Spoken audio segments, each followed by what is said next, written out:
চাচা আসসালামু আলাইকুম। ওয়ালাইকুম আসসালাম। চাচা, শহরে আমাদের একটা এনজিও আছে। আমরা আসলে নারীদের বাল্যবিবাহ রোধ, নারীদের অল্প বয়সে বাচ্চা কাচ্চা না নেওয়া, কিংবা গ্রামের যে বেকার যুবকরা আছে ওদের কর্মসংস্থানের ব্যবস্থা করা, এই সব কিছু নিয়ে কাজ করি। আমাদের এনজিও আসলে সামাজিক কাজগুলোই বেশি করে। বাহ বাহ বাহ, বেশ ভালো, অসুবিধা নেই, আমার কোনো আপত্তি নেই, আপনি আপনার কাজ চালিয়ে যান। উনি কিন্তু আমাদের গ্রামের মেহমান।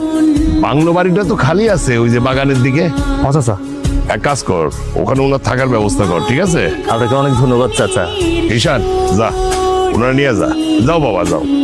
সালাম আলাইকুম। ওয়ালাইকুম সালাম, যা। সালাম। কি রে, এখন আসে না? এই রাস্তা দিয়ে তো আসা যাওয়া কর।